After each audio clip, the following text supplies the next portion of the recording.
psychedelic use among the student population and others was one of the catalysts for the anti-war movement, as yet unaccounted for. Among the social movements, the LSD, I think, had played into that as a deconstructive method, a demystification of a war, or reversing the brainwash that was laid on everybody about the war. People were able to look clearly into their television sets and see a mass of madmen at murder rather than heroic Americans killing unheroic yellow bellies. The vast majority of people who have used LSD believe themselves to have benefited from that experience, to have gained insight, or at the very least to have enjoyed themselves. My goodness, LSD can cause pleasure. Yes, it can. But any pleasure is only really pleasurable if it's done with knowledge and if it's done for good motive. But we also know there's been the casualties and the victims, as there is with any powerful activity or powerful substance. But there very clearly were victims. And there was ways in which Leary was responsible both for the positive developments as well as for many of the harms that resulted. Most of the people who develop what we call an LSD panic are people who take LSD not knowing what's going to happen. They think it's like a martini, or they think it's like a pep pill. It's not at all. Yeah, I don't think Tim was ever irresponsible about being a drug booster. I think if you really listen to what Tim said about drugs, and I'm virulently anti-drug, and he and I used to have phenomenal arguments over drug legalization, and I'm against it completely. He, of course, was for it completely. But he was never irresponsible. What he actually said made sense and was worth listening to. I think that any responsible adult who has demonstrated through training that he knows enough to use this form of energy should be allowed to do it. I am not in favor of indiscriminate use of LSD or of any form of energy. I think the motor car in the hands of an alcoholic or of a nut is a very dangerous instrument. Anything that man's technology has created can be dangerous if an unprepared person gets it. Did you have any idea back then how totally revolutionary this was, to suddenly come upon this and to transmit it and communicate it to what became millions of people? At that time, did you have any prescience or feeling about that? Yes, I personally felt. I'd been a psychologist now for like 10 years. I was very successful like that, and I'd never heard of this in the sense of a tool. And wow, this is going to change psychology. Naturally, the psychologists and psychiatrists want to use LSD in treating mental illness. I think that LSD will be the #1 cure for mental illness when the psychologists know how to use it. It was paradoxical. The same pill, so to speak, could be taken by some people to make them crazy and by other people to make crazy people well. Yes, I did act as a PR person for the brain and the possibilities of changing the brain. Give me some kind of capsule of what you believe happens when you ingest peyote or psilocybin. What actually goes on in the neurons, in your opinion? The human race doesn't understand the brain at all. The brain was always a totally taboo subject until just the last 10 years. I went through graduate school and I was a very prominent psychologist, and the brain was never mentioned. Never mentioned. It was, and neurology had to do simply with cutting out tumors. There was no science of the brain. It was in the 70s when they began studying receptor sites. Now, think about it. DNA did not work for 50 million years to produce a brain with all these receptor sites.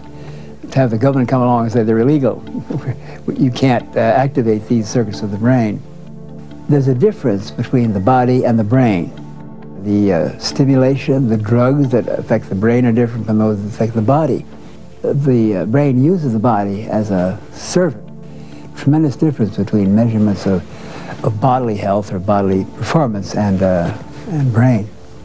And boy, that's so hard, so hard. I have to remind myself 10 times a day, 10 times an hour. It ain't the body, Toto, it's the brain we're talking about.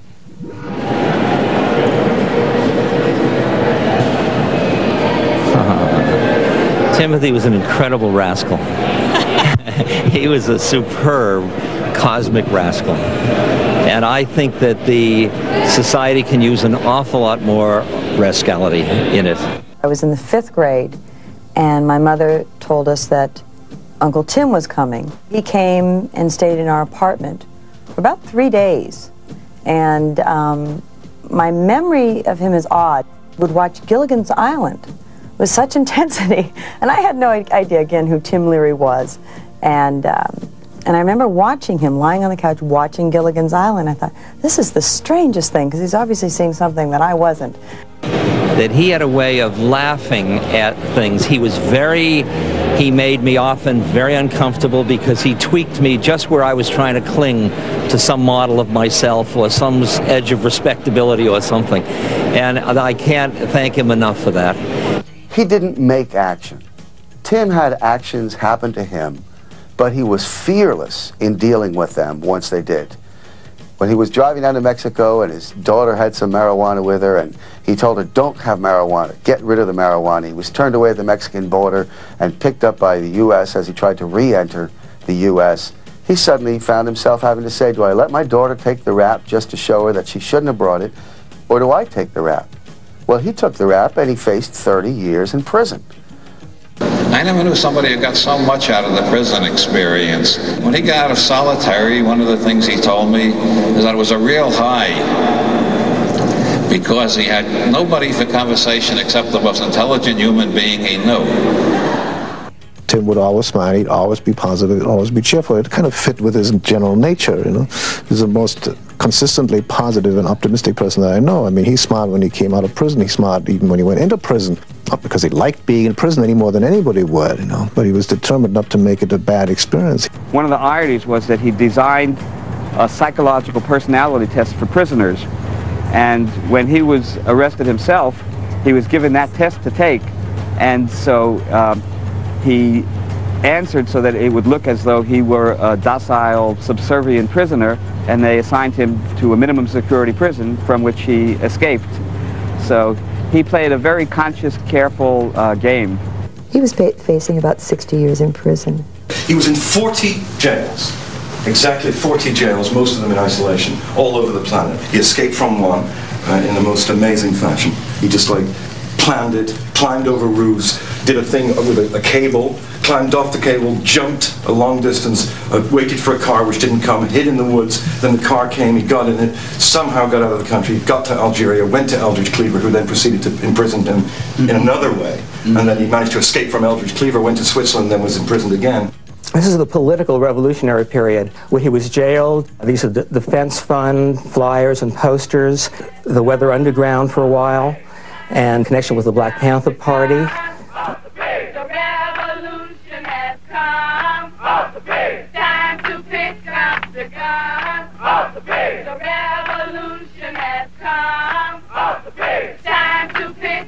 We had a very romantic idea of the Panthers and their struggle and a great appreciation for the terrors that they'd faced and their courage and their stance in the light of government oppression. They were being killed, they were being machine gunned. We'd both read Eldridge's book. We had a great deal of admiration for them. But when they find out who it is that's causing the trouble, and who it is that's making life miserable, and who it is that's responsible for all their sons being murdered in Vietnam, when they get tuned into that, see, then they're all going to be just like the Panthers.